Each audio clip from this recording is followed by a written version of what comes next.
I was arrested from DCI headquarters and taken to Langata police station.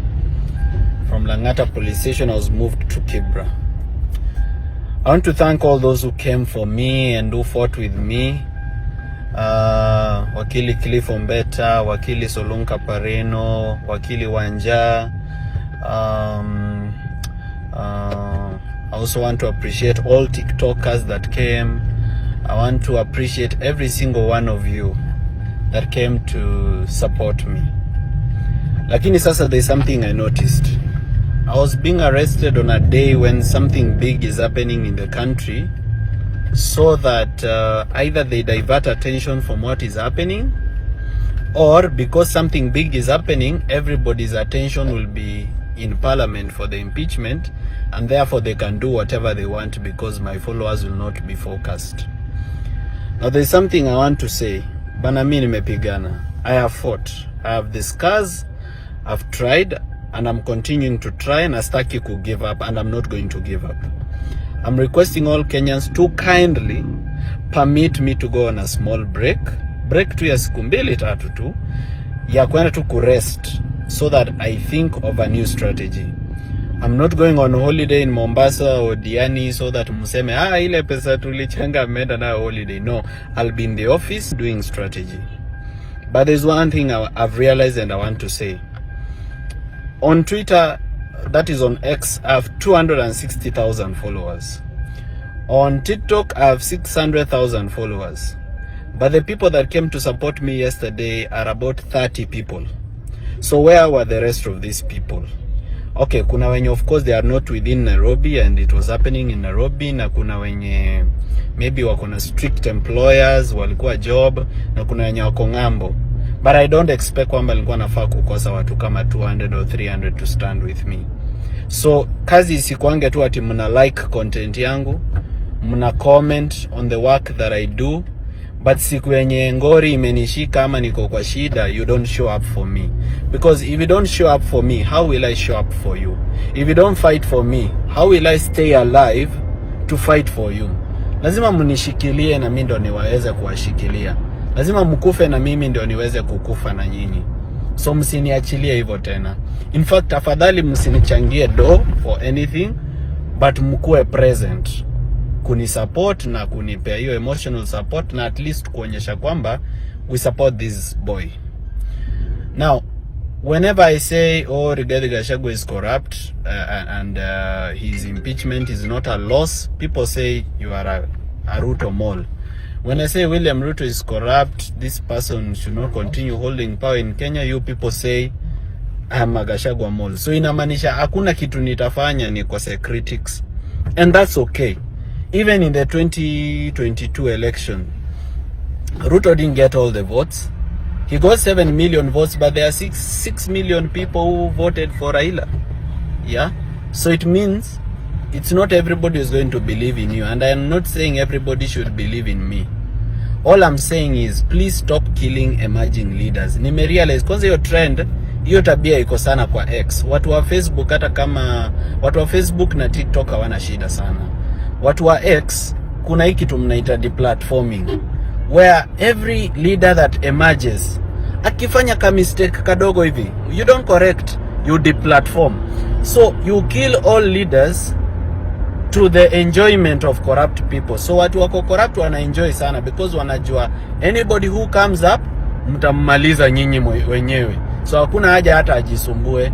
You are your own enemies. You're going to finish these leaders. There are people who say, we should not center our movement around individuals. We should only center it around ideologies. The problem in Kenya is not ideologies. The problem in Kenya is not laws. The problem in Kenya is not policies. We have beautiful policies, beautiful laws, beautiful manifestos. The problem in Kenya is individuals. Me, I never knew that there is something called the Kenya Film and Classification Board until Ezekiel Mutua was there. So why did I know it? I knew it because there was an individual making an impact in that institution. Let me tell you, individuals are very powerful in terms of making institutions to have the trust of the public. That's why we trusted the judiciary when Maraga was there. So don't pull down individuals. Support them, mentor them, and allow them to make mistakes. I don't know why you are expecting angels. If you were holding these corrupt leaders to the same standard that you hold emerging leaders, it will be so good. But sasa hao wenye wanajaribu kurise, wanajaribu kutengeneza chama kama inject party nini, mnawadeplatform, mnawakejeli, mnawadharau. Yet these are the people trying to make practical steps towards change. Remember, complaining cannot help us anymore. Yes, you can be online complaining, but what practical step are you making towards change in our country? So, mambo ya kusema deplatform, huyu nini, these leaders are supposed to be allowed to make mistakes. Stop stressing them. Wacheni kuwafanya wakae ni kama sasa ati all of a sudden mtu mlikuwa mnatetea sana, sasa amekuwa mjinga sana. No.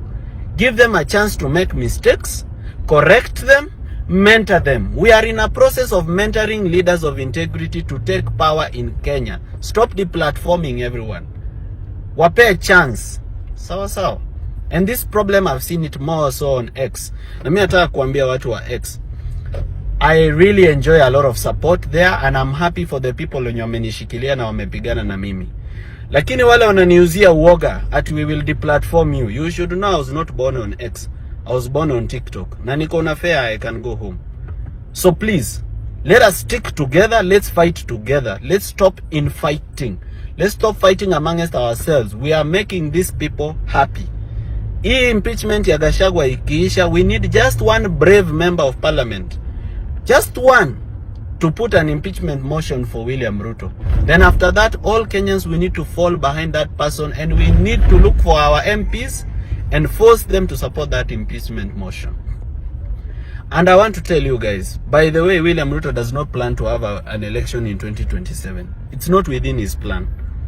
That's why they filed proxy cases in the High Court, in the Political Parties Tribunal, so as to delay the formation of IEBC. This guy does not plan to have an election in 2027. And if he's going to have an election in 2027, he will make sure it is a sham election, where he wins by 98% like Kagame. That means we who are challenging this government, like me, Kinokio, Mutata, and the rest, we are going to have a very rough time.